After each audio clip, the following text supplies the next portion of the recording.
Would you walk away this time?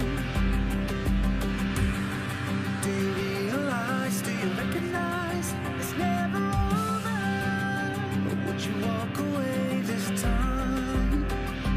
'Cause we all face the fire as we search for the light in the dead of the night.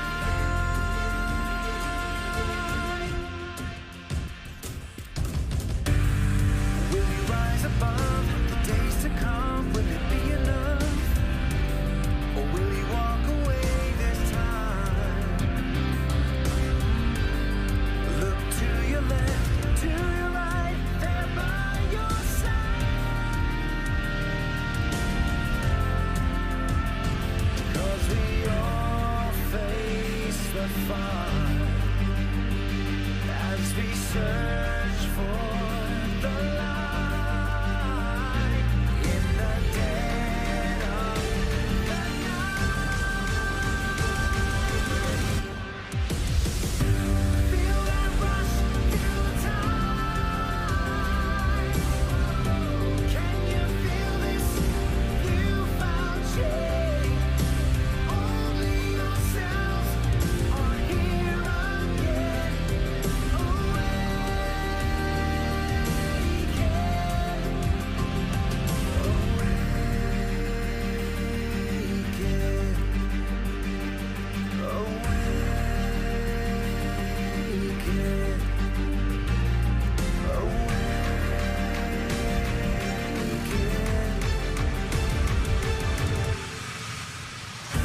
Feel the rush, feel the tide.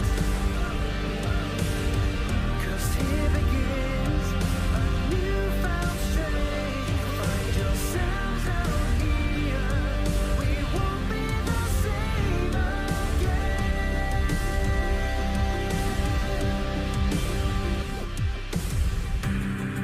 If you had it all, but you looked the fall in the eye, could you walk away this time?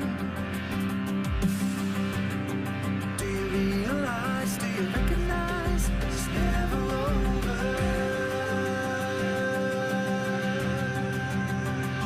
'Cause we all face the fire as we search for the light on the edge of the night. Feel that rush, feel the time. Can you feel this newfound change? Only yourselves are here again.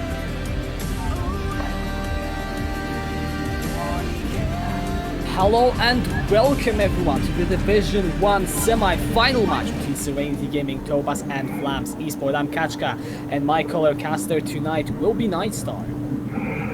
Hello, and yes, Topaz and Flams Esports. Flams came back from a 1-0 deficit against Hillerod to come back and take the series 2-1, whereas Topaz, we're looking at them having a pretty nice time, at least in the first 2 days with that first, with the bye coming in, and I'm very excited to see what both of these teams will be bringing to the table today.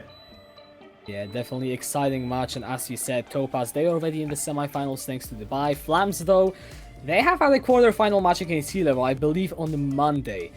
And it was a very interesting match. Flams have managed to come back from a Game 1 loss to take the series 2-1, and they have shown us some very interesting picks like a Nico ball lane, Pike mid lane, so I'm excited to see what they can pull out.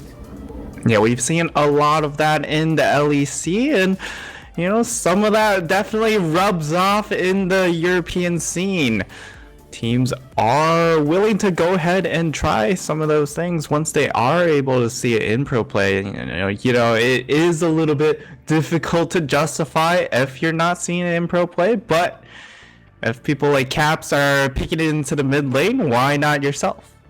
Yeah, why not? And Something that I just want to make sure everyone knows before we go into any games is that's a semi-final. That means the winner goes directly into the finals, and it is only a best of 3.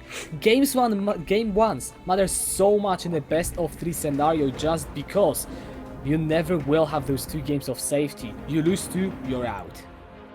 Yeah, once you drop that second game, it's all game over. And it looks like we're waiting to... Well, we are in Champ Select, it seems. So now let's see what the pick and bans end up playing out here. We've got some new names here in the Champ Select, and I'm not sure if, you know, it's people changing some names on us or if it's actually new players, but, you know, maybe the play will speak for themselves. Maybe they will. However, Llama is still there in the top lane for the side of Topaz, and Flams, they have pretty much the same the same roster. I think Tezechi in the jungle might be fairly new, though I did see him definitely in the quarterfinals. And Jarvan is something that he's pretty good at. However, Sejuani, Rek'Sai are going to be the bans by Topaz, and Flams, they just removed the Zera. Topaz name change, I'm just getting information from Caller, so I will fill you guys in. Okay, so the Xerath ban actually coming out from Flums is interesting. Given the fact that they're the team that has King Xerath, right? I think Sabal. Sabal is King Xerath. I hope. Wait. That will be an interesting conspiracy. Teams are changing names, switching teams now. I think Sebel is Sebel. We have seen him for a while. And he's the guy that did pull out the Pike in the melee against Hirelo in the quarter. So, you know, we'll see what else he can play. Alright, yeah, Topaz have King Xerath. Tricos is the sub. So that is the substitution that I have been confirmed for Topaz. Excellent. Alright, so I slit fast. You know, going for the bold.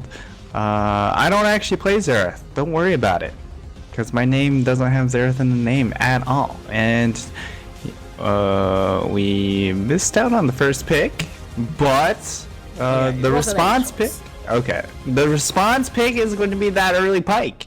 And already Flom's looking to play a little bit of flexing, or maybe they just want to go to the Nico bot lane, a Pike mid approach. Yeah, which is exactly what they did in game 2 of their quarterfinal. However, what you also said is those champions are flexes. They don't necessarily need to go in mid and bot lane respectively. However, Topaz, Sona was open, Taric or Tam Kench are both on the table. So they go for the Sona Tam Kench bot. Yeah, and this is a very safe bot lane with the Sona, with the Kench, but when you do leave up the Yuumi, you leave yourselves pretty vulnerable, I would say, in this bot lane, and it might end up being this Nico Yuumi bottom lane, and that's a pretty terrifying lane, just because once you are snared, you're going to eat the poke from the Nico, from the Yuumi. There's just no way stopping the damage from this bottom lane, and we'll have to see if this lane is indeed the Nico Yuumi. I would say cat kind of bot lane, but now we're in the second phase of bans, and Irelia is going to be taken away, and we'll see what else. Alright, something that I've also seen is the Pike Yuumi bot lane you play. So it's also good to keep in mind, mostly because you have that submarine Yuumi coming through when you pop into the Ghost Water Dive, and it has been played, not sure if in LEC, I think G2 have pulled it out because G2 pull out those kind of stuff last week. Yep. And you've seen it all over semi-competitive, or like competitive, semi-professional play. However, now Irelia is real getting banned, and I am getting some information on what exactly is the Topaz squad. So, alright, Topaz, they made some swaps around. So jungle is actually Miku, who's the same guy as their old lady carry. He just swapped into the jungle. Mid lane is the old support who changed the name. And actually King Zap is playing bot lane because he's now improved. Alright. That is very interesting. We've got some role swaps coming around, and if we look at it from that perspective, it does make sense that you are opting for the Soda, right? Because this is a very big mage player now moving from the mid lane into the bottom lane, and it's not a perks where he plays like super aggressive mid laners. This is a guy that plays Xerath, likes to play more of those poke champions, play to his range limits. So it definitely makes sense if he opts for the Soda, as we see the Xayah hovered, and we might be looking. It's not going to be a funnel.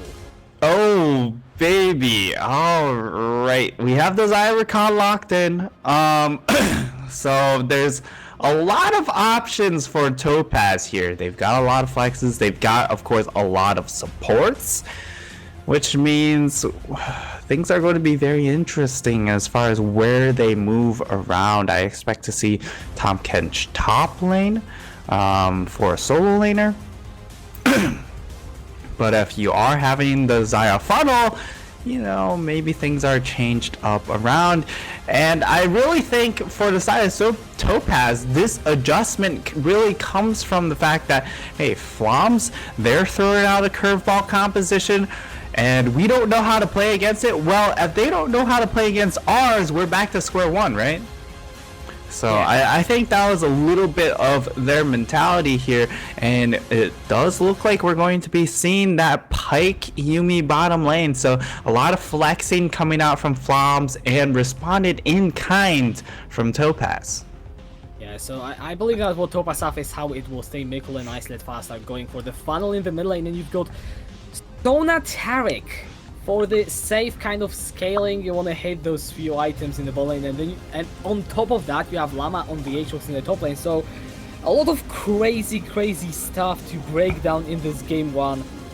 I think top lane is going to be most interesting because you will have that Nico. Fart control can either go for the AP or the on hit, and Llama will try to bully him on the Aatrox. The thing is, whichever top laner gets ahead first will have the upper hand, and from there you can snowball. And you know, funnel, sometimes it can work, sometimes it doesn't necessarily. So Topaz will have to show us if they can execute that Xayah Recon properly. Oh yeah, funnel is a very difficult composition to play, just because it does require a very good player on the Xayah. You have to have a player that you can definitely depend upon, because you're running 3 supports. If this Xayah doesn't get off the ground, those 3 supports aren't supporting anything.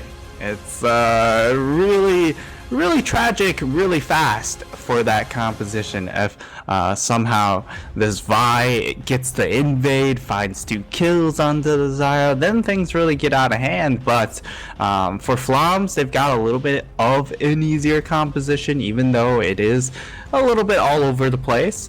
But they have a balanced amount of damage. They have the magic damage from the Nico, the Sylas, the Yuumi, or you know, they can opt to swap Nico around into more of an on-hit build, and they also have enough AD damage in the Vi and the Pyke that you can't just itemize magic resist. So the composition is very balanced from Flams.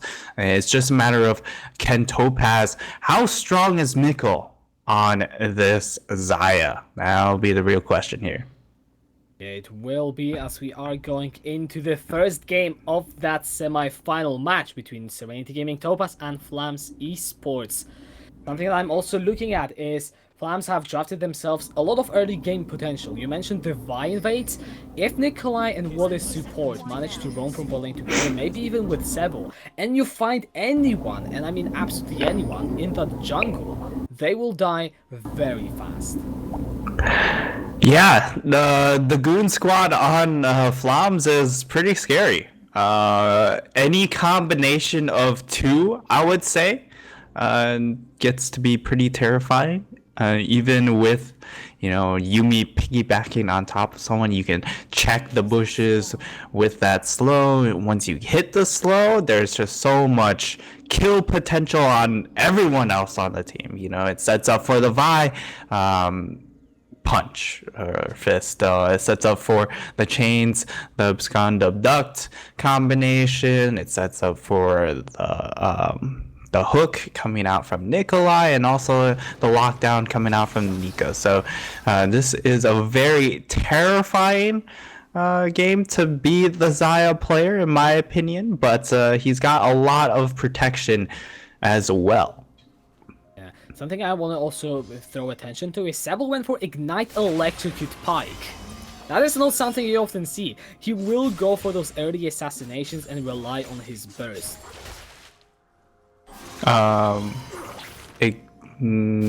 Electrocute Pike? Wait, I Pike, see. sorry, Silas. I meant Silas. Oh. I am actually trolling. My bad. Oh, okay, I was really confused there. I'm like, Ignite, I see teleports, I see Aftershock. This is not aggressive, Ketchka. You're lying to me. My eyes. I am. It was meant to be Silas. I'm sorry. But yes, the electrocute. There's been a lot of things being tried out onto the sides just because of some of the changes that have been made to him, where he can't just full on go with the Aftershock. Of course, he will go Aftershock in trickier lanes, but this is a recon lane. You're not going to actually see much interaction in this mid lane, so you do want a little bit more of that kill pressure come out. So it does make a lot of sense for this electrocute to come out, because you're not going to run into those lane issues. You are going to be able to get to the point where you can make use of that electrocute. Yeah, what I also spotted on the minimap is Tezechi went for some sort of Raptor camp steal. He probably left with just one creep alive, as now Llama getting a good trade in onto Fart control. You can see on the minimap the camp is still there, and this is what leads me to believe that probably one small Raptor was left there. Yeah, a little bit of being a little bit forgetful there, and that's going to slow down the funnel power just a little bit, but yeah, still out to a good start. Ooh! Great, good engage coming in from Acid Fist. The Ignite is going to be down. Sebel flashing away. One more auto attack would finish him off, but the Silas will be able to stay underneath that tower.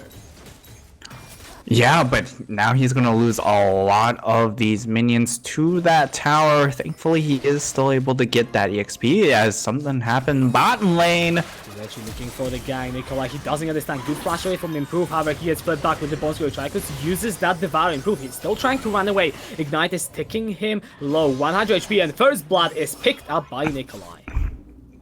Yeah, that was just a very well-timed gank there, the side of Topaz.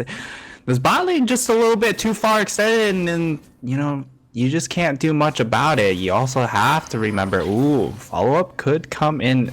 The hook doesn't land, so I don't think it will.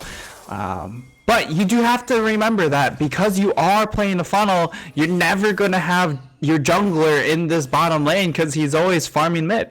You just have to be aware that at best it's a 2v2, at worst it's going to be a 5v2, because it's just not going to happen in this bot lane. The Xayah won't be throwing much attention unless if it is to pick up some of these plates. What is curious is that, you know, the reason why we stopped seeing the funnel was because there was a nerf to the jungle item, where if you have the most gold or something with, if you have a lot of gold on you, then the lane minions will give you just 10 less gold for each. And you can see Mikkel, if you pay attention, he's getting 4 gold for caster minion and 11 gold for a melee minion. So that panel is not the most efficient. If you look at the gold, he's actually behind someone like Nikolai and about even with Tezechi. Yeah, and when you're doing funnel, it's just super important for you to actually build that item as fast as possible, because without the item completion, you are going to get taxed in the minions. But Llama's in the got top side. all 3 sweet spots. He has level 6, he's actually going in, he burns the flash. The looming burst from fire control will be thrown over, and Llama, he's just running towards his tower, tries to turn back in onto Tezechi, has got the 3rd Darkin Blade, doesn't land anything. However, Tezechi, he's only level 4, he cannot commit with the ultimate, and Llama will just be forced off the way. Yeah, and I mean, in this top lane, Llama off to a great start. He's in position to really do some good things here, and again, he is this time aware. Oh, Lycos will be the target of the gang. Good flash away from the Phantom Undertow. Now Nikolai will be slowed, however, not a lot happening as now in the top lane. Fire control, he has got the pop, but also he flashes forward. He gets the stun onto Llama and picks up a solo kill in top lane. yeah, and a great read from Fart Control, flashing to keep up with Llama, knowing that Llama was going to try and flash away from his ultimate, and flashing just to keep pace with him, and very well done, very well executed by the top laner of Flams. Now last hit fast, Mikkel looking in for Sebel. The Ignite is already down. That is so much damage, and Mikkel, he picks up the first kill for Topaz. They are still looking for Tezechi. The Blast Cone will be pulled by Icelit fast, and that's why he's trying to run with the tower, but the red buff slow is doing work, and that's a double kill for Mikkel. Yeah, and a huge double kill turnaround for Topaz, as this is a 65 CS Xayah. And sure, the gold is going to be reduced, but that's still a lot of money to go with the 2 kills, and it should be very, very soon before we see the item completion coming out from the Xayah, as we do see 1300 gold. I don't think it's quite there yet, but it's very, very close. I think it's about 1600 or so, or maybe with the back being queued up right now, he does have enough. And yes, indeed, he has a warrior, and now he's going to get full value from all of these minions and all the camps as well. Yeah, so now that Xayah will try to accelerate even further when with Mikkel being 2 kills. He is in a great spot. We are 8 minutes in, and Topaz have already gotten themselves a I can't do maths on stream, 1.5 thousand gold lead. And that Sona Tamkinch bot lane is doing fine. Tamkinch is actually out CSing Nikolai, and once Improve completes his item, he will be also able to cash in on some gold. Yeah, he is doing pretty well for himself. Just to clarify things for people in the stream, I do have construction happening outside, so the ambient sounds are indeed from, you know. Yeah, it's unfortunate here, as here we have a gank in the bot. We don't have any time to talk about ambient sounds, as Tricos is going to get engaged upon. He pops the thick skin pressure, and was also used by Impu. Tricos still alive, but you have to wonder not for long. The heal is going to be burned. He dodges away from the bone square. He's still alive, but finally the death from below by Nikolai will finish off the kill, and that is Flams Esports getting one in the bot lane, as now a dive could be happening in the top side. Iceland fast, he gets the grand entrance in onto Fire Control, and Llama dunks him under the tower. He has got the revive, doesn't even need it. Doesn't even need it, and that's just a well executed dive up into the top side. Just well done from the side of Topaz, realizing that a play was being made into the bottom side, so they had the ability to make that play in the top side. And right now, this is just a composition that's looking to ramp up. They're not looking to try and secure objectives quite yet. You see the Mountain Dragon does go over in favor of Flams, and for the side of Topaz, they're not really worried about things like the Dragon, at least at this time. They want to get a few more items onto the Xayah, get that gold accumulated for this champion, and then look to try and make team fights happen once they have that super powered Xayah, the Super Xayah. Yeah, and that's 118 CS. That goal is just getting out of control for Flams Esports. And what is their composition really trying to do? Because we talked about the pick potential, they've got the 2 kills onto Nikolai, but I'm not sure if they exactly want to scale into the late game. So where is their spike? Yeah, they're just really looking for skirmishes. It's not going to be about the full-on team fights. It's really all about the pick potential. Sure, they do have some nice execution on the team fight with the ability to have the Yumi combined with the Pike. You can find some nice ultimates to try and take away for Sabal. I would say, namely, you're looking at the Sona. But it's mostly about the pick potential. You're looking to try and find that one Vi target to ultimate. You get that pick, you snowball into other things. Your team fight potential starts with a pick potential. So it's a little bit there as Tazichi, he might be a little bit too far out here. The quickness is going to get him charmed up. Use this golden battery in onto Mako, but Ignite is going to be channeled. Here comes the Pop Blossom, though, stuns Llama. However, he has got that respawn flash away from fart control, as there was that ground entrance coming through. The Tangle Barbs go wide, and Topaz just picked themselves up a kill. However, look at the bowling. Nikolai goes forward with the go-to the final chapter and the execute. Nikolai is on a killing spree. Tricos might be next. He looks for the Devour. He tries to get one back onto Nikolai. The heal has been burned from what is support. However, that's a double with another death from below. And now we are switching back to the top. And Sebel, he dashes in. He has already gotten the kill onto Ice It Fast. Mako flashes away. He gets the blade collar. And he's on the rampage, but Sebel picks up the shutdown. And now Llama versus Sebel. 1 versus 1. The Aatrox does use that Darken Blade. However, good Featherstone that was hijacked from Sebel will get him summoned vulnerability. Here comes Tazachi with that Vault Breaker. Llama, he's flashing forward. He picks up the knockup. And now he's looking for Sebel. But Sebel's running out of the tower. Llama dashes forward, finishes him off with an auto attack. And now Tazachi, he's only level 7. Can he do anything into this Aatrox? Because Llama, he is looking like a monster. Like he will finally be stopped. What a play in the top lane for the man. For the man in the top lane, this Aatrox has been absolutely terrified, as we do get to see a replay of what happened up in this top side. And it started out with the dive coming down onto fart control, and Mikhail having aggro, I believe it was on him. I'm not sure, but a fantastic flash coming out from Mikhail, able to get then the feathers pulled. Really nice flash there, but Llama, this man's just so damn strong on the Aatrox right now. And he doesn't even have items. Like, if we look at the items he had, I think he just had a phage. And that was it, and you just see him just absolutely roll him over. He still doesn't have the Black Cleaver after this play. So just let that sink in.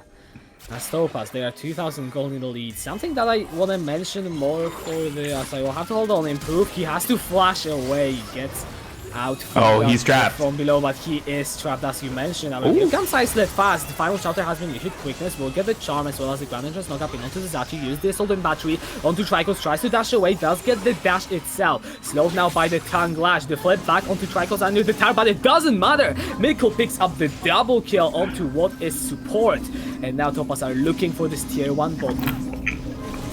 Yeah, and now that Mikhail has that Essence Reaver, he's ready to make all the plays happen around the map now. He's got the money. Now he can go around roaming and pretty much killing everybody. And now you start to see Topaz. Now they're looking to move around the map. They're moving with this Xayah pick that's insanely strong. And they're doing nice things with it too. And you saw the collapse. You saw initially Nikolai and what is support. And, you know, there's just no way of stopping this bot lane, right? And then you see the flash come out from Improve, and you think, well, he's still kind of trapped. But turns out it ended up being Tazichi being the one trapped. However, what I also want to point out from Topaz, right? They got 3 warding items, since they have got 3 supports. You are expecting them to have the entire jungle lit up wherever they have got the control. However, they might not have control of that fight in the mid lane as the Topaz trying to dash away with that grand entrance. The execute on Nikolai, not quite available yet. There's almost going to buy Mikkel. He is still alive. The Devour coming through from Trickles. He calls back the blades, and it's a double. What his support is now stack on that Yumi. He goes golden, but you have to believe he will die. X improve, picking up that kill on the Sona, and Topaz just like that get 3 kills. Yeah, and there's just right now it seems so dang difficult to finish off Mikhail, and Nikolai, he might be adding to the body bags. He does get slowed by Improve, and down he goes. Yeah, Llama picking up that kill. That was one of the easiest kills for Topaz. The slows meant sure that Nikolai couldn't do absolutely anything, and you see, this is how you should play a funnel. You've got your one main carry, you can have secondary carry like Llama, and then everyone else just to make sure Mikkel doesn't die, and that's an Essence Reaver, Warrior, and Champion Zaya. He had those items before the fights. I want to see what he picks up. Berserker Greaves and the BF Sword. Mikkel is massive.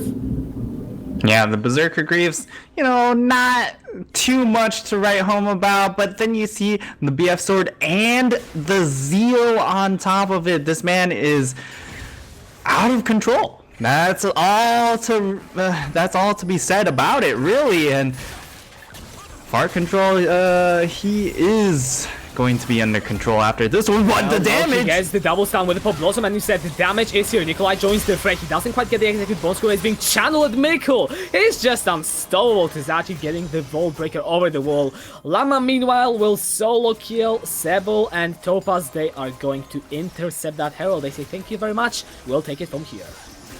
Yeah, and you thought there was that little sliver of possibility when they, you know, found the damage come down onto I Slit Fast, but alright, it looks like we get to see a replay up in the bot lane, and really it's Dunk Master Llama. That's really all it is. Yes, however, that's just an Aatrox. That's a head.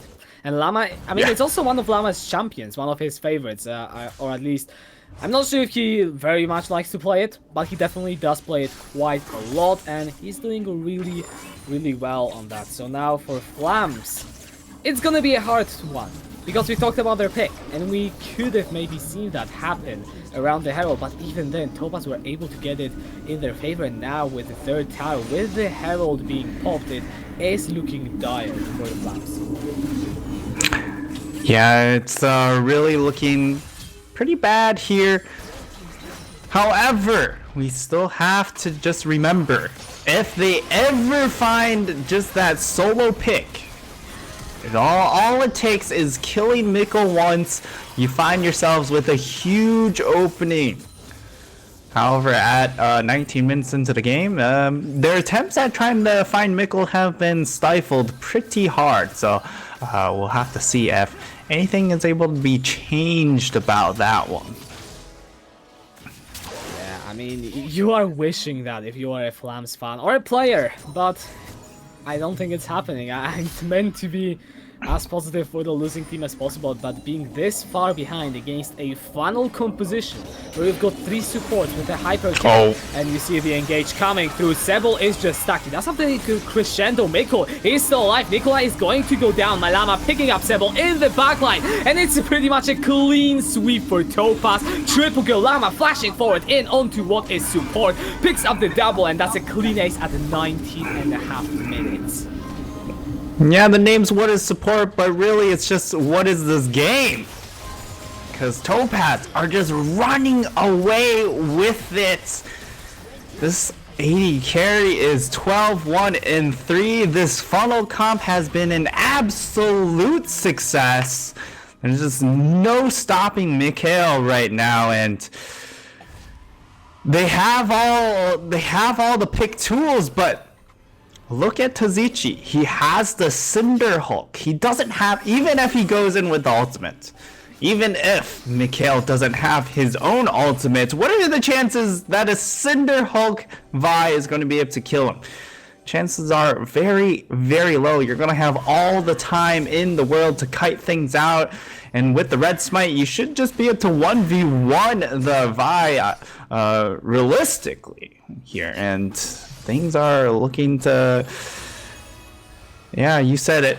It's looking dire, and I have to agree with you, but from a Flam standpoint, you still just need that one kill, and things are going to happen very quickly for you. You can transition that over to the Baron. Of course, you know, Llama can be a little bit scary as well, but if you're able to bait out the teleport, move him around to your liking, that's when you can start controlling the map. Yeah, but those triple support items that I mentioned a while back, they are coming into effect. Look at Topaz Vision. They could as well just have the Fog of War turned off in the topside jungle. Literally every brush. Yeah. Like, come on, where is the Fog of War? You can see it above the Blasco near the entrance of the base, but that is about it. As now, the ban is commenced, Tezechi is nowhere to be found. That should be Topaz securing this one very easy. Yeah, that's going to be them securing that Baron buff very quickly there, and they're just going to go straight up into the top lane. They're looking to end the game, and, you know, I can't really fault them. You've got a 12-1-3 Xayah on a 1,000 gold bounty. Nothing can stop this man or girl in game, but yeah, now they're just taking down these towers, and this should be the last push, unless if they want to get one more buy-in, but it looks like they want to go. Oh, here's the Soul Battery. They're trying to go into Beko, but the far is up to the big thing. Pop Blossom does get some good stunts over Llama. He joins the fray. Fire Control picking the first of the fight. I mean, that is Topaz answering already with a Forte. That's a triple for Miko. And at 23 minutes with 23 kills, Topaz are looking to take a super decisive game 1 win against Flam's Esport. Yeah, and Topaz coming out firing, responding in kind to Flam's, I would say, ultra flex draft with a little bit of a spicy composition of their own, going with the Xayah funnel. And the Xayah funnel was insanely successful. You saw Mikhail with all of his kills, but most importantly, all that farm, and I just really want to see where that gold differential was, because even Llama, with all the power he was having up in the top lane, there was no way that Mikhail didn't at least have a 5k gold difference in just that matchup itself. Yeah, it is. It was very difficult for Flams. They are now a one game down, and Topaz, they are on a match point. And if you think about the mental aspect of it, Topaz have been able to secure such a clean game 1 win that they should be coming in very confident into game 2, and all the pressure is now on Flams. Yep, it should be. However, you know, in their quarterfinal matchup, Flams were still able to come back from a 1-0 deficit. So if we're talking about deficits, they've done it before in higher pressure scenarios. It's not the season where, you know, you drop the first game. All right, well, even if we drop the second game, it's not that big of a deal because our season still continues. But that's not the case anymore. It is a higher pressure situation, and we saw them succeed once before. Maybe they will indeed succeed again. If you're a Flams fan, that's all you have to hope for. Definitely. However, we will go over to the very short break. We should be right back though, so don't go anywhere, because we will be here soon to see if Topaz can book their 2 tickets to the finals, or if Flams Esports will look to repeat their story from quarter and try to go for that reverse sweep. So we will catch you soon.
your salvation.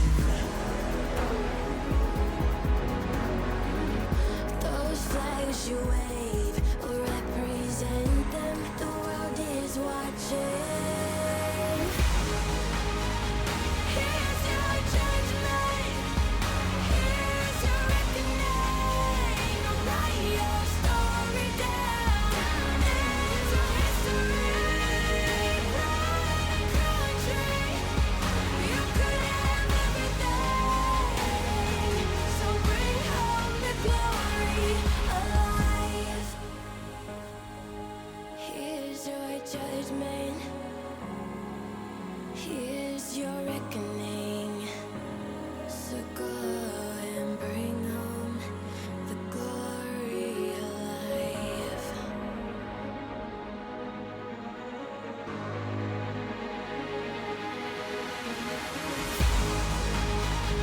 Here's your judgment. Here's your reckoning. Write your story down. There's your history. Pride and country. You could have everything. So bring home the glory alive.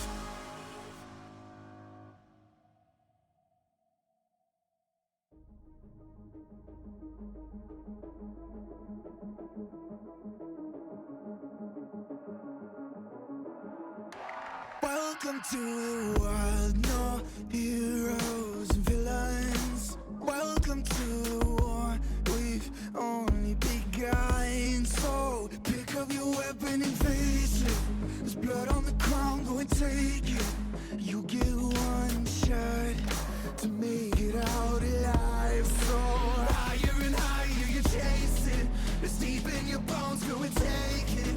This is your moment. Now is your time, so prove yourself and rise, rise. Make them remember you. Rise, push through heaven.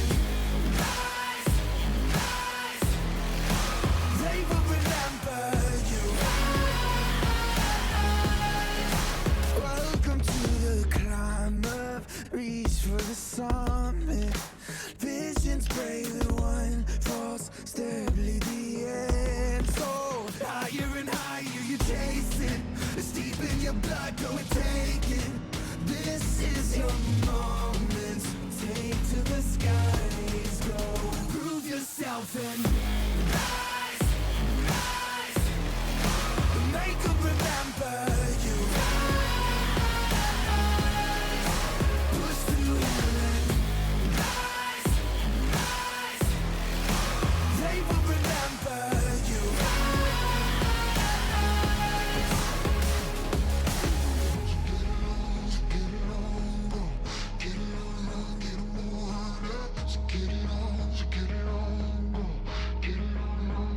It is you fight among the dead beneath the dirt. Or do you know yet? Or do you want it? And when the giants call to ask you what you're worth, or do you know if we don't die? Prove yourself and rise, rise. Make them remember you. Push through heaven. Rise, rise. They will remember you. Prove yourself and rise, rise. Pick up your weapon and face it. Rise. It's deep in your blood, go and take it. You can chase it.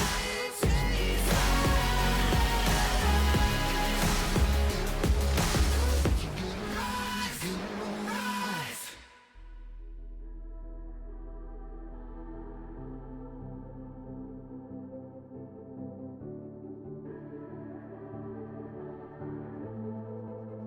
Legends never die when the world is calling you. Welcome back, everyone. We are ready for the game 2 between Flams and Topaz in just a couple of seconds. And now, Topaz, they will be confident coming into game 2. Flams, though, they will have to pull off the best of 3 reverse sweep. Yeah, it's a little bit of a tall task for them to try and deal with, but they've done it once, and now it's time for them to do it again with the final spot on the line. As now we are headed straight into Champion Select. Not too much delay here, is actually I guess we are slightly delayed, waiting for things to get underway, and now we are into the Champ Select, and immediately Flams are saying no more of that funnel stuff. Nope. Yeah, goes out of the window with the Xayah ban. I mean, if Topaz really want to go for funnel, I guess Kaizai is still here. You can go for the Master Yi Tarek if you are really desperate. But maybe Topaz will decide to switch up some of their strategies coming into game 2. Flams are now on the blue side. Topaz have gone over to the red side, and actually Flams really want to make sure there are no funnel champions available. Yeah, they've gone for the 2 for 2. They've taken away the Xayah, they've taken away the Kaisa. Now, do they ban away the last one? That's the real question. That Master Yi. There are other possibilities. Okay, but it does look like it will be the Tahm Kench. So making sure that there's no protect the AD carry composition on top of it. They want to be able to at least play out the lane phase this time. And well, we'll see how it ends up playing out. So immediately they want to go back to their tried and true Pyke. It didn't work out game 1, but in lane, I would say it worked pretty damn well against that Sona Kench bottom lane. Yeah, Nikolai was able to get 4 kills back then, but then unfortunately, because Mikkel was Mikkel on a Xayah, he got himself funneled into and then took the game over. Topaz, though, they get the Aatrox back for Llama, and let's not forget, Mikkel was in the middle of the spotlight for Topaz, but Llama was also carry. Yeah, Llama was doing so much work in that top side, and the Annie's being hovered, and if it does get locked in, it will be the Yuumi being the placeholder here. And yep, it is going to be Yuumi locked in by Topaz, wanting to deny the submarine duo. I would say denying the Pyke Yuumi, because it was doing a lot of work in that game, and in general you just want to deny the Yuumi pick, just because of how well it works with so many combinations. And if you do see a combination you don't like, yeah, just look to take it away, and we might just see the Sona Tarek come straight out from Flams Esport, or maybe it might be the Yep. Go for the Sona Tarek. I feel like this series definitely, it is all about trading those power picks or power combos. Flams, sorry, they take the Pyke. Topaz are like, alright, we're gonna take the Aatrox, and they also get the Yuumi, which is of course the place, which is Annie is the placeholder for. And Flams, they just say, alright, we'll then take Sona Tarek, which means that Pyke will be going top or mid lane. Yep, the Pyke is going to be a solo lane Pyke, unless, you know, we see an interesting curveball and the Sona Tarek ends up going elsewhere. But the Twitch pick is very interesting. We don't see much Twitch at all, I would say. I realized something. You can funnel with Twitch. Karma and Lulu mid lane are pretty good with that, so we'll see if Flams decide to ban it. Yes, so you can, because of how strong Karma and Lulu are, right now, especially after buffs to both of those champions, you are in a position where you can indeed play those if you want to try and do a protect the AD composition. I'm not sure if that is what Topaz are looking for, but with an AD carry like Twitch, who, you know, doesn't have too many escapes and needs a little bit of protection, it certainly could be the idea here, as we see the Xerath being banned out again, directed towards King Xerath. And we do see the Jarvan and Irelia being banned out, so taking away the heavy kill pressure champions, early game kill pressure champions, to allow Topaz to try and scale up just a little bit here. Yeah, Braum, Janna being Harvard, Karma as well, so Topaz just having a lot of champions. I'm wondering if they're just teasing us with the support, or are they actually trying to build a final composition around the Twitch, because that would make sense. You know, we talked about the roles being swapped, but your AD carry being swapped to the jungle doesn't really matter if you are going to follow him every game. Yep. And with the Janna locked in, there are only so many supports that you can ban. Only so many enchanter supports that you can take away.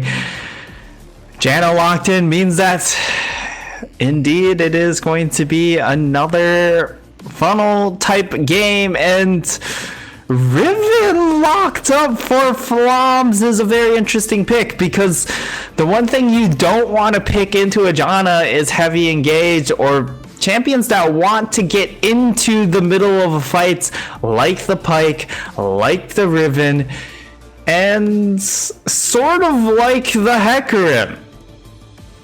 However, this is going to be some big brain time, right? The funnel is never gonna get there if you kill it first. Yes, that was the idea in game one, right? With the vibe being, alright, I hit level 6, and this Xayah never gets to see the light of day, and, well, we saw how that worked out. And when you go Cinderhulk, I think you've partially conceded that one there. If, you know, your composition's built all around the pick, you got all in with that damage. Hope that one of your Hail Mary plays ends up playing out properly, and here we see that again Floms looking to go straight for that once again. Of course, we are seeing that it is, of course, a remake because of that Yuumi pick. So we're just waiting to see where some of these champions end up being thrown into. I think the Riven we're going to end up seeing into the top lane, and it will be the Pike mid. Yeah, that seems to be most likely. Of course, we had that placeholder pick, therefore we'll have to just repeat the entire draft. And what I want to focus is, how can Flams execute the team comp better? Because we talked that last time, you mentioned the Cinderhulk not really being the most aggressive pick. Vi in the jungle also kind of, you rely on hitting that level 6. Now you've got full kill potential. If you're Flams, you're just gonna go in and you are not going to care about anything that Topaz want to throw at you, because early game you will have the upper hand. Like, let's think about what Topaz have. They have got an A choice. They've got, I'm gonna guess it's Twitch Janna funnel, and then you will have Cassiopeia Yuumi in the bot lane. They are going for the late game. The only early game they have is Llama on the Aatrox, and that is the only lane you have to worry about. So with so much kill threat in their top side picks, because let's be honest, Sona Tarek isn't gonna do a lot, but their top side picks, they have got a lot of early game power, and they just need to go in and kill whoever dares to oppose them. Yeah, and I mean, both of these compositions are playing to different time periods. Topaz want to get through that first 15 to 20 minutes scot-free, and that's where Floms really want to assert their dominance, right? You have the Olaf pick that's all about pathing, get ahead of the jungle pathing from Mikhail, find the ganks, find the early ganks, and get this Riven ahead. you get Riven either a CS lead or a kill lead, and that's when Fart Control can really start taking control of things. And this is a Aatrox Riven matchup. Both very similar champions, I would say, with how they can just dance around in fights. And because of that, you know, F1 gets ahead, the other one is not going to have a great time at all. And same with the Pyke. You're going to be ramping up a little bit more in this bottom lane. But once this bot lane gets to join that 5v5, this death ball composition is pretty scary. The question is, can you do it against Janna? Janna Cassiopeia. That's a lot to run through. Also, let's not forget, Topaz have got late game. I'm not gonna argue with you on that. The only way I can see Flams have a chance in late game is if they find individual picks. But Twitch Cassiopeia with Janna Yuumi and Lama on Aatrox, there's absolutely no way that Flams will be able to stand a chance if Topaz played properly once this game hits later. So Flams, they do find themselves in a bit of a time bomb. Like, they cannot let this game go late, and they need to find a lead. Otherwise, you know, not really too good. Yeah, and that's the interesting part about Flom's composition is that when they saw that it was going to be another funnel composition coming out from Topaz, they've completely adjusted their playstyle. They went for the Riven and the Olaf, but that doesn't change the fact that they still have Sonateric, right? That's a bot lane that just wants to wait until late game. So they tried to change as much of their identity as possible, but in the end, you still only have two picks that you can really play around for that early mid game. Definitely, and now we should be slowly but surely loading in the second game. Let's not forget what's on the line. The spot in the Division 1 Springsplit finals is what those teams are fighting for. And Topaz, they are already 1-0 up. They're looking to pull off that funnel composition for the second time. They've got the Yuumi for themselves. Flams responding with a very aggressive top jungle mid lane trio. And the execution is also on them. They will have to make those early game plays. And you know, on one side, it's good for Flams because it is within their control. They have the ability to execute their comp properly and look to win, most likely. Or they have the ability to not do that. Yeah, this game is really in the hands of Flams. They have control of their destiny, and you know, that's the best you can ask for if you are down 0-1. Of course, I would say the very best would be, you know, you win the draft completely, but that's not the case here. There are windows for both of these teams to succeed in, and for Flams, it is the earlier window. So it's going to be their moves first before Topaz have really the opportunity to respond in kind. And we're headed straight into a pause. You know, it always has to happen, Kachka. It always does, at least once. However, you can already see that, you know, we will be loading in pretty damn soon, any moment now. Yeah. Hopefully. Tension's rising, yes, hopefully. Hopefully it's not going to be a long time because, yeah, we've seen some long pauses. Yeah. I prefer to forget those days, but they're kind of a part of me, as we do have a little bit of an update. The top laner, so Llama, is having some connection issues. He is not quite into the game yet, and that is one way to lose the top lane if you're AFK. Yeah, you're not wrong. That is one way to lose the lane, and this is why we are in a pause right now, to make sure that Topaz won't be letting Fire Control get any control of the top lane. Because Riven that is ahead is a genuinely scary thing to go up against. And, you know, I lost the rank game today against the Fed Riven. That wasn't fun.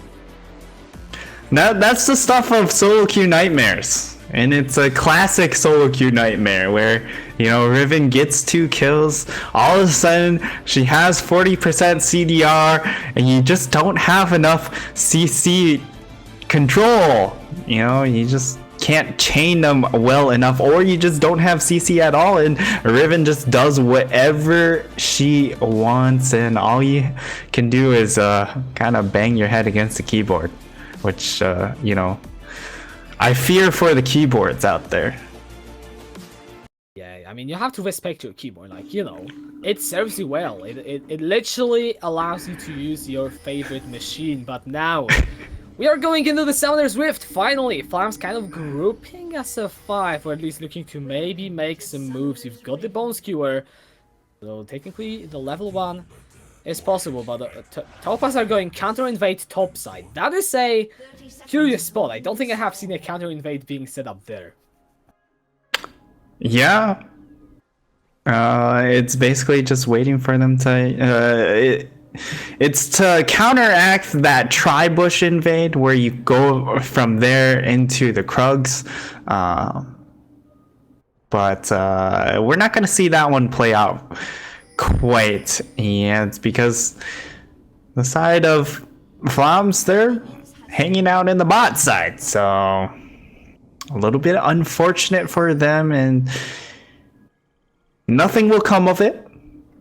But hopefully the lane phase will be exciting as Tazichi almost checks into a Yumi poke to the face. And looks like both junglers, or quote-unquote junglers, are going to be starting on the red side of the map.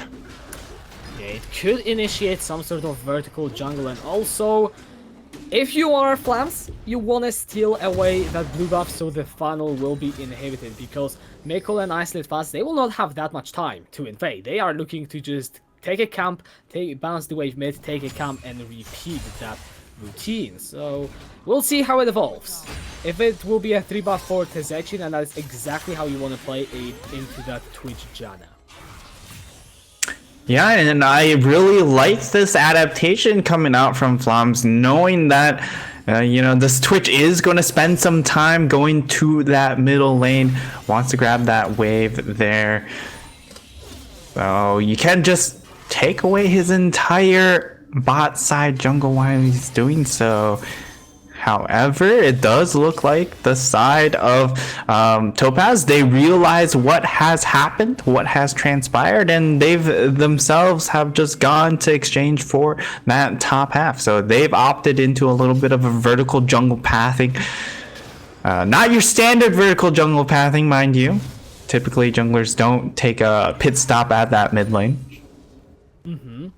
Sumeko, he's just most likely going to pick up this CS, but you have to watch out, because if Sebel will ever overextend in that mid lane, he can get ganked just like normally. Mikkel and Isolate Fast, they can walk to lanes, it's just that you usually don't see it with the funnel, since you want to hit that warrior as soon as possible, so you actually get the full value from all the CS.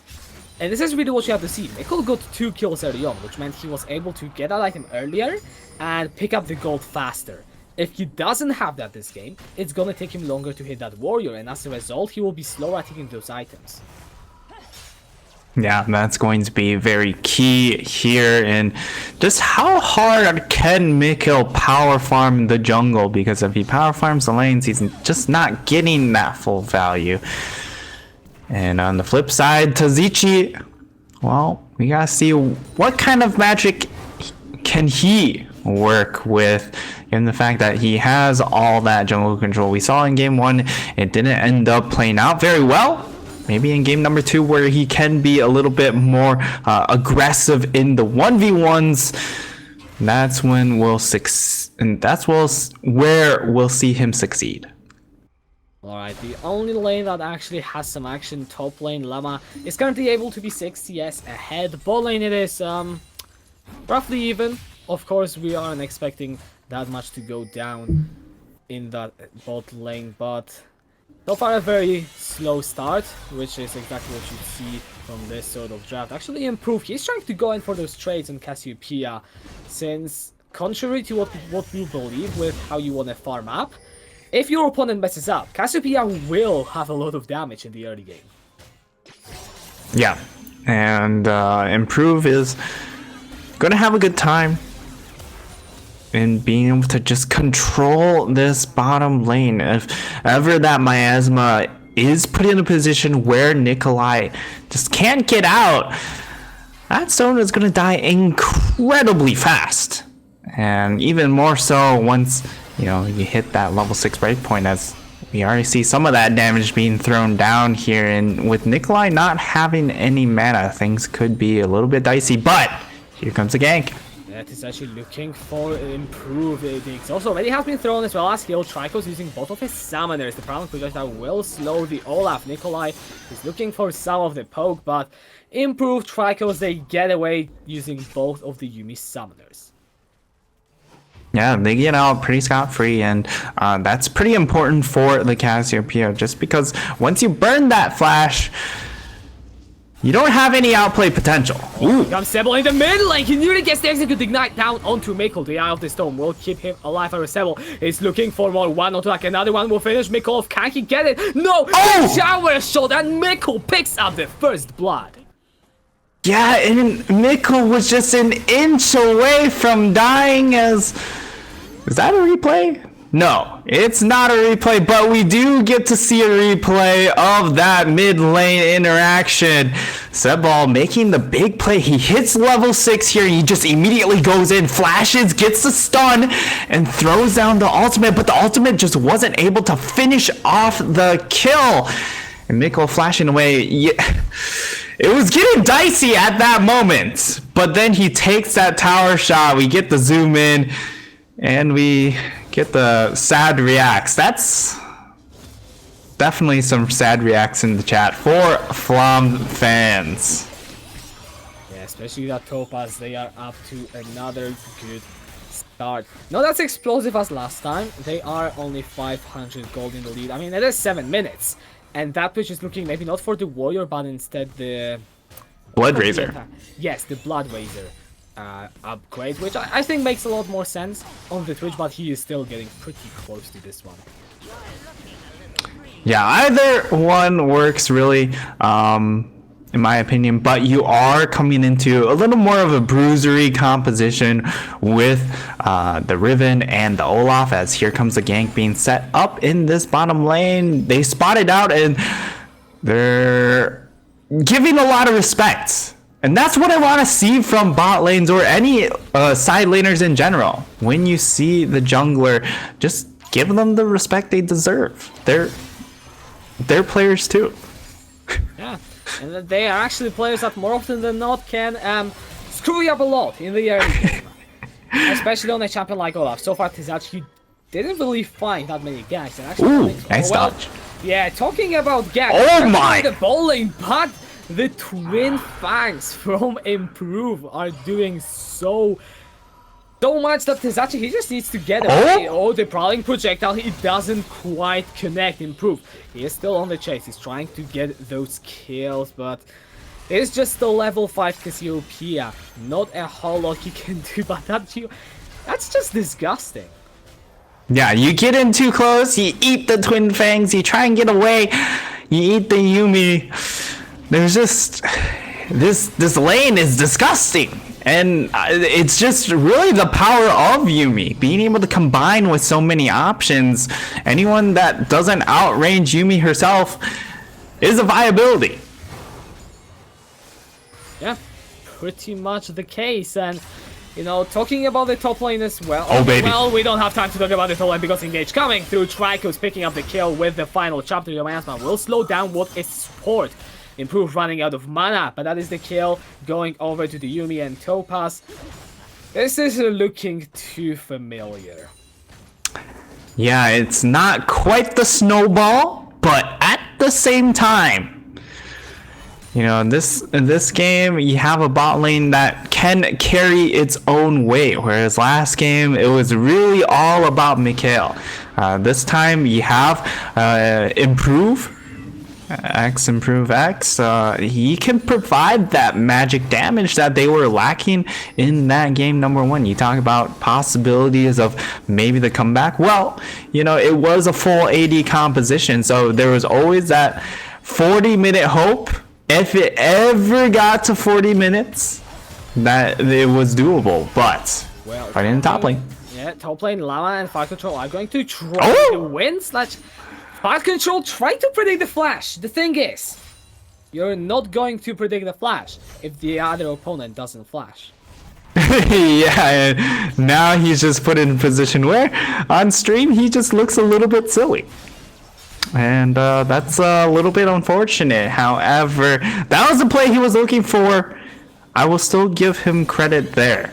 And Nikolai, he's by himself, doesn't have his support, and all he can do is just give up that wave control there. Hand it over to this Cassiopeia. As Cassiopeia against this bot lane is incredibly good because the Taric has to walk up to hit that stun. You throw down the miasm, the Sona can't follow up. And if she does, you just kill her immediately because that's just how squishy Sona is. And Well, final chapter has been thrown down yet again. Good crescendo gets the stun on to improve. Cosmic Radiance as well is going to come down. The Petrifying Gates has been already utilized by improve. Both Nikolai and Water's support are just going to walk away from that trade though. And we talked about how Flams are going to be on a bit of a clock. They haven't really been able to do that much just yet.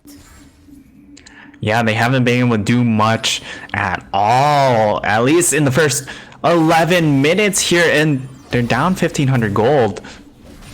Things are, I would say, really starting to accelerate as far as that timer goes. We really need to see plays happen from Tazichi, and right now it's just not. As we get a peek at the gold values, Improve is doing very well in this bot side. As of now, almost has that Seraphs or Archangels completed. And again, we have to talk about the fact that there are extra supports on both sides. So you have the double supports on both of these teams, which means there's going to be a lot of vision play. And then as a color caster, I like seeing vision play. That's what gets me out of bed every morning. Alright, well, what gets me out of bed in the morning is the place like this in the middle. Mikkel is going to get ignited. He does manage to get the flash away though. Isolate fast could be a lot of trouble. Good dodge from that death from below. And the Monsoon coming out as well. And they actually get out. Yeah, the Monsoon, just for good measure, in the event they did try and flash over for the follow-up. Or if the death from below, well, he already saw that, so he knew that that wasn't going to happen. But now Mikhail, he wants to... Got this pray and pray. He's going in onto Tizechi, who has that Ragnarok. It just doesn't matter, though. That Twitch is too damn strong, and Mikko, he's going in yet again. He's got the red buff. Oh my god. Does he have enough damage so far? Sebo, 1/3 of his health, but we do switch back into this ball lane as Nikolai is slowed. The final chapter has been issued. That's a double stun. Good crescendo to slow down Improves advancement. He still has got the Petrifying Gates. He's looking to run down Nikolai with those twin fights. He throws out the ultimate onto what is support. He's going to as Fire Control in the top lane. Get 1v1. He does manage to flash away from that Darkin Blake. He throws out the Wind Slash the wrong way. Malama, he just auto attacks him, and he gets the solo kill in top lane. Topaz just gets to across the map for another game. Yeah, and that top lane engage was so next level. Both of these players trying to predict the next action by the other player. Tazichi, he's going to be able to land the first axe. Does he get the follow-up? He's not going to actually chase for it, as he is 4 levels down. But an insane exchange up in the top side, and here comes the transition into the bot. The teleport from Fart Control, but the miasma was more than enough for Improve to run away. And look at your funnel duo. You've got Mikko with Blood Razor completed and Runasark in However, we'll just take a look at how that replay goes, and then we'll go back to the point. Yeah, and it's just the exchange here. Both of these top laners looking for the flash play. He goes for the last dunk. Fart control flashes. And Llama flashes after him, predicting him to go into the bush, but it wasn't to be. However, Fart Control missing the ultimate ended up being the real downfall in that exchange. Topaz, they are showing dominance kindly against Flams in a semi-final match. Let's not forget, a win here puts them in the finals on Saturday against the winner of tomorrow's match, so we don't know who that is just yet. And they are looking like the serious contender for the Division 1, as now in the mid lane, Sebel might get engaged upon, and looks like he will just disengage for the time being. Yeah, that's going to be a disengage. And now, if you're Flams, what lane can you look to gank here? Tazichi, he's just so far behind the curve. He's going to have to flash over the wall. And he went Predator this game knowing that he had to make plays. And so far, looking at his score. Ooh. Yeah, well, this time, Flams, they are looking to do it. The Kumunsun is going to be pulled, but it is not just enough. The first kill going over to improve. Mikkel, he is shut down by Nikolai. And now Ice Fast is trying to escape. Llama picking up a kill in return. That is a double for Sebel. And Llama is big. He's together with Trikos. Trikos picking up Tazechi. Sebel dashing over the wall with the Phantom Antidote. I said 3-4-2 in favor of Flams. And Llama, he is still on the chase. The Darkened Blade does not connect, and it will be just that end scoreline of the team. Unless Llama, he wants to go in deep. He throws on the Infernal Chains, but is unable to find the kill. Yeah, I mean, what a fight from Flams! You see the flash come out across the Dragon Pit for Tazichi, but the rest of the team know that this is the fight that they have to try and get here. They have to find that snowballing fight for Sebel as we get to see the replay. Stun? I am wondering, was it Sebel with the Phantom Antidote? Because at first there was the Dazzle, and then there was a massive stun. Nikolai with the ultimate locks down 4 members. And then it just followed up with that Olaf axe, and this is how they win fights. You get the wombo, you get a bunch of chunk damage. It doesn't have to finish them all off because you have a Pike to clean up. He is the janitor in this composition. And we saw the shutdown. That is the one drawback of the funnel composition, is that your AD carry or your funnel target will have a bounty on his head. So if he dies, he will be giving over quite a lot of gold over to the opposing team. And in this case, it ended up being in the hands of Sabal, I believe. Yeah, he was able to cash in. He's now 2-1-1 on the Pike, which is going to help him quite a bit. Mostly because, well, you want to get the items on the Pike now. And now Llama could get ganked in. The Predator pulled by Tazachi. No tower. Finds the stand. Yeah, there is no tower, as you have mentioned. And that Wallender won't do anything. Fart Control picks up the shutdown. Yeah, and that's a really big kill for the side of Flams, being able to secure that top lane advantage. But it looks like here comes Mikhail. He wants in. And he goes into Fire Control to Zephyr for this hello. Mikkel, he's got this spray and contaminate. That's a 3-1-2. No, Twitch, that... honestly, it is that's filthy. Powerful. Yes. That's filthy. He's got 207 CS. Like, that is the big brain plan from Topaz, right? Put your AD carry into the jungle. Put your support in the mid lane. Just play funnel. Obviously. Yeah. Yeah, it doesn't really matter if you don't have someone who knows the jungle, if you just have him play AD carry. He doesn't need to know the pathing. Oh, here comes the gank in the bot lane. Could be in a lot of trouble. The final miner to connect with the stun. Improve. He's got a lot of heals, but the execute coming through from Sebel. He's looking for the second one. Doesn't find here comes Collapse. Mikko. You've got the Ardent Sense. Isolate fast. That is a good Cosmic Radiance. However, Shutdown already actually being found onto Trikos. It is 1-for-1. There was Llama. He is big on the Aatrox. That's a shutdown over to Mikko, and Topaz are able to even get that fight to go in their favor. Yeah, what looked to be really good for the side of Flams ended up turning out very poorly as Tazici, he met himself with the three-man squad of Topaz, and that was not what he wanted to see. He dies immediately. The rest of the crew from Topaz, they just come down into this bottom lane and collapse. And what a collapse it was, because they got a shutdown kill onto this Twitch, and we keep saying it over and over again, but this Twitch, he with that kill definitely in a very, very powerful position. I just want to see what he buys when he recalls, because he is sitting on those items for a while. Which means once he goes back to the base, he will be able to cash in on all that gold. What is important to be... What even? How do... Okay. Is that an IE straight up? I mean, that is a fun. That is how funnel is supposed to work. And I think we all low-key expect it, but it's still like mind-blowing to see those numbers. That's a 10,000 gold. This guy himself holds on to 2-7. Oh, well, I don't have time. However, that is a good crescendo onto Ice that fast. He is just going to flash away first. The final chapter as well. But the point stays. Mikkel has such a large percentage of the goal of his team. That's now Infinity Edge, completed at 21 minutes. That if you shut him down somehow in the fight, that is exactly how Flams are going to win this. Yeah, that's the only way Flams wins this, really.